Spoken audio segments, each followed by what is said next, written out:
And just keep an eye out for our water tank delivery. I've just got word that the trucks are supposed to arrive any minute. So we've got two 22,000 litre tanks that are going to come up here. Hopefully there's enough room for the truck to come up and be able to turn around and offload these somewhere. And then what we'll have to do is take them out the back, probably with one of the cranes, and just dump them over that side where I've excavated out for that little pad. So yeah, watch your space. Hopefully you should see the truck coming up around the corner any minute.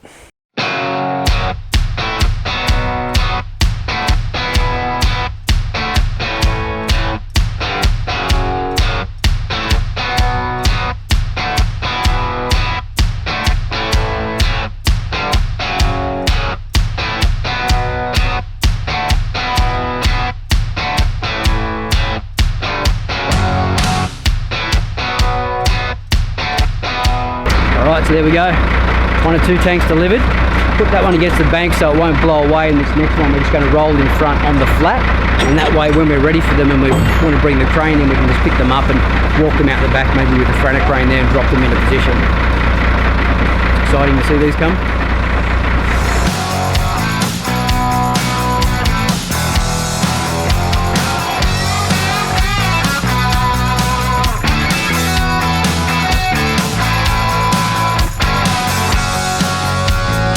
Okay, so you can see now behind me, all the downpipes have been hooked up. So the guys have put a solid PVC, 90mm, all the way down, and that's running down to our underground stormwater system, which is now running out to the tanks. So I'll take you down there and I'll show you what we're going to do for the prep for the tanks before they go in. We're going to get the pad ready and then drop those 2 tanks into position, and then you'll see our plumber hooking those up.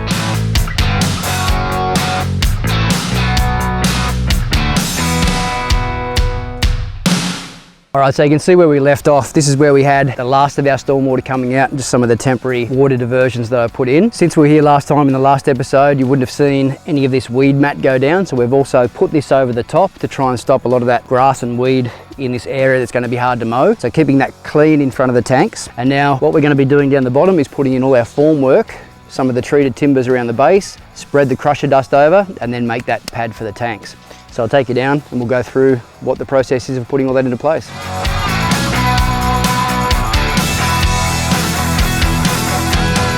So a couple of things we've done since you've seen in this last episode preparing this actual pad. We've run a services trench down here, so that's where our power for our water pump is actually going to go. And then in that same trench we're going to run the water line that feeds the main house up there. So that'll all come down here, and then we'll just set up our pad from this side, where our formwork from here back, and then that tank, or sorry, the pump will actually sit here beside the tank. So now we're just checking some of the levels. Once we've got the levels right, we'll start setting up the boxing, and then we can spread some of this crusher dust.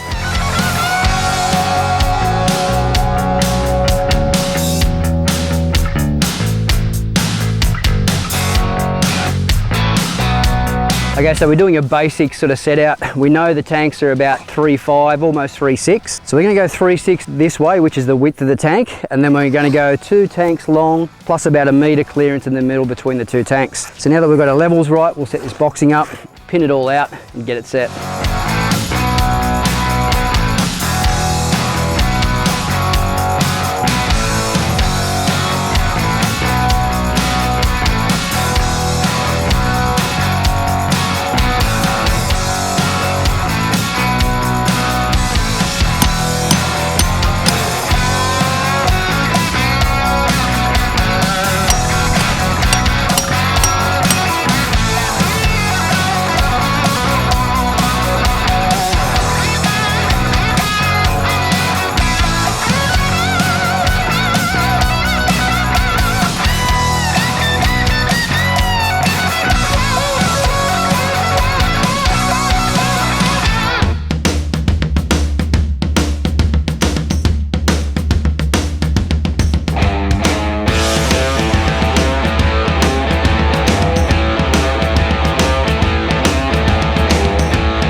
Alright, so that's our tank pad prep done. Now that that's all level and ready to go, we're going to go grab our 2 water tanks from out the front, roll them down, and see if we can get them down here without rolling them straight down that hill. Fingers crossed. Let's give it a go.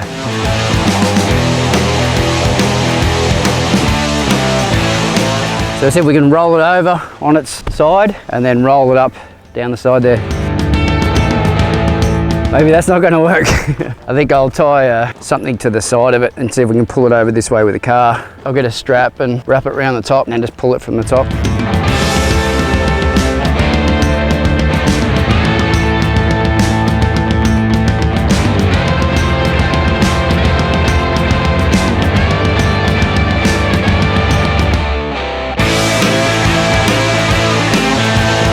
All right, we've opted against this, too dangerous. We're going to get a crane and take them out the back. I think it's the safest way to do it. It's such a big slope down there, and even here, once it comes over, there's a chance that it can sort of keep rolling, and you've got to get under it to stop it, so I don't really want to, you know, crush one of the boys under the tank. Even though they're only poly, they still weigh about 400 kilos each empty. So yeah, I'll lower it back down, see if we can get a mobile Franna crane out here, pick them up and just drive them out the back. That was the original plan anyway, but anyway, these things happen. All right, here we go. Now this is how to do it properly and safely.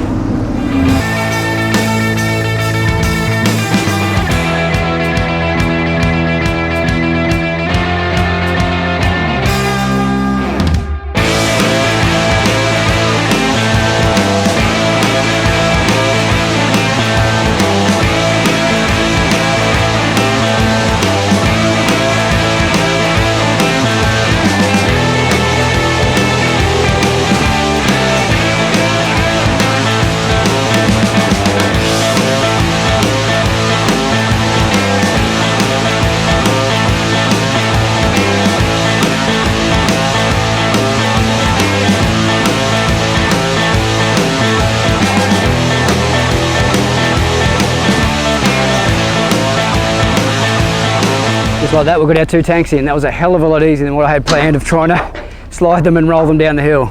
So a couple $100 an hour, it's worth paying the money just to get it done. So all in, ready for the plumber come Monday.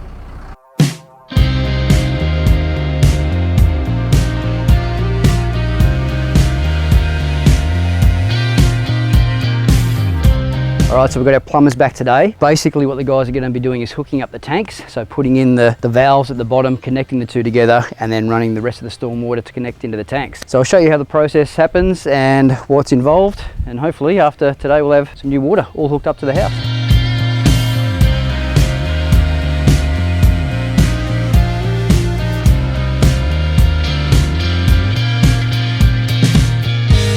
All right, so what the guys have got to do now, they put a bit of rope in the top. They've drilled out down the bottom here for the hole saw, and then they're going to fish that little bit of rope back through the hole, and that allows them to slide the back washer over to then be able to lock that together in the wall of the tank here. And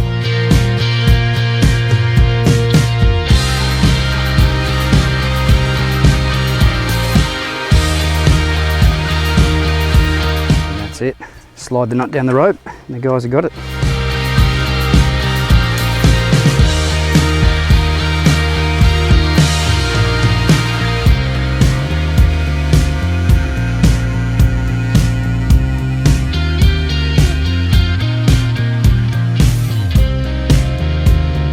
So on the base of the tank, there's 4 sections. You'll see there's a flat section like this with a little pre-drilled hole. Sometimes they come pre-fitted if you know exactly where you need your outlets, but we had them delivered without, just in case we need to reconfigure the tanks in a different way. So now all the plumber's going to do is just drill through here with the hole saw big enough to get the spigot through, and then attach it. And you saw before in the first one, bit of rope over the top, feed the nut down through the back so you can get to it, and then just a bit of silicone and join it all up so it's nice and sealed.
So the plumber's got the 2 ball valves on each one here. What they're going to do is hook up a pipe between here, and what that does, that basically balances the water between the 2 tanks. So that just equalizes the water, so that if they're here, they're both at the same, or if it fills up, they sort of fill up at the same height as well. While they're waiting for the silicone to dry there, they're just going to go hook up the outlet valve, and that's going to go to the pump, which is then going to run up to the house.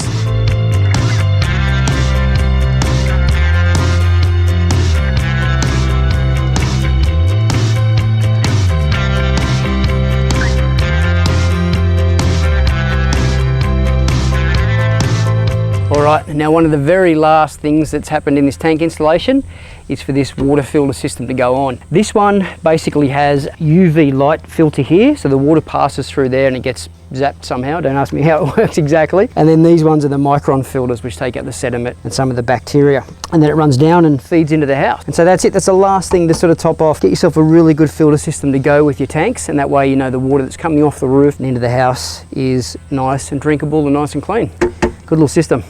All right, there you have it. That's our water tanks installed. Now you can see we've got the downpipes on all the way around the property, so they're completely hooked up right throughout. And then we've got our taps on. So fresh water straight from the tanks, from the roof and in. So it doesn't get much fresher than that. So very happy with how that turned out, and a big thanks to the guys at Duraplast and the Tank Factory who looked after us. We partnered up with the guys for those tanks. So hopefully that installation gives you a bit of an idea of what's involved in putting the base down and everything you need from start to finish. So if you've enjoyed the video, please give it a thumbs up, like or subscribe if you're new, and don't forget to follow us on all our social media channels as well. And coming up next, you're going to get to see our plumbers doing some of the fit off, along with some of the carpentry and a few of the other episodes that are coming in. So thanks again guys, and I'll catch you next time.